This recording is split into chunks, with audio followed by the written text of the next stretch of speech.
পছন্দ করেন, যেজন্য আজকেও কয়েকজনে বলেছে কবিতার যেন আমি এই মঞ্চে আবৃত্তি করি। সেই বিখ্যাত কবিতা নুর আল দিনের সারা জীবন, সৈয়দ শামসুল হকের লেখা।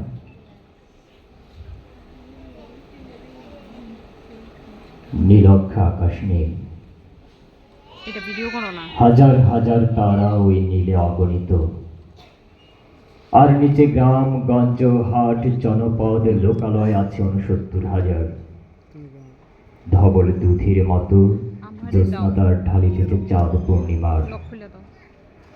নষ্ট ক্ষেত, নষ্ট মাঠ, নদী নষ্ট, বীজ নষ্ট, বড় নষ্ট যখন সংসার, তখন নীলক্ষার নীলে তীব্র শীষ দিয়ে এত বড় চাঁদ অতি অকস্মাৎ স্তব্ধতার দেহ ছিঁড়ে কোন ধ্বনি, কোন শব্দ, কিসের প্রপাত।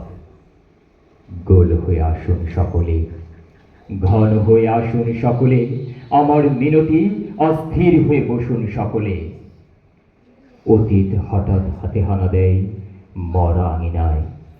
নুর আল দিনের বাড়ি রংপুরে যে ছিল, রংপুরে নুর আল দিন একদিনে ডাক দিয়েছিল ১১৯৯ সনে। আবার বাংলার বুঝি পড়ে যায় মনে, নুর আল দিনের কথা মনে পড়ে যায় যখন শকুন নেমে আসে সোনার বাংলায়। নুর আল দিনের কথা মনে পড়ে যায় যখন আমার দেশ ছেয়ে যায় দালালের আলফাল্লায়। নুর আল দিনের কথা মনে পড়ে যায় যখন আমার কণ্ঠ বাজেয়াপ্ত করে নিয়ে যায়। নুর আল দিনের কথা মনে পড়ে যায় যখন আমারই দেশে আমারই দেহ থেকে রক্ত ঝরে যায় ইতিহাসের প্রতিটি পৃষ্ঠায়। আসুন আসুন তবে আজ এই প্রশস্ত প্রান্তরে, যখন স্মৃতির দুধ জ্যোৎস্নার সাথে ঝরে পড়ে, তখন কে থাকে ঘুমে, কে থাকে ভেতরে, কে একা নিঃসঙ্গ বসে অশ্রুপাত করে।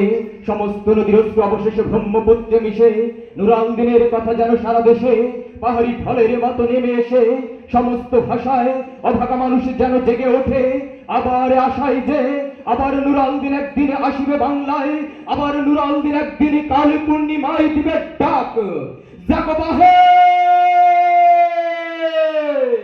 কণ্ঠে সবাই। কবিতা হোক আমাদের সমাজ এবং রাষ্ট্র বিনির্মাণের অন্যতম হাতিয়ার। সকলের জয় হোক, কবিতার জয় হোক।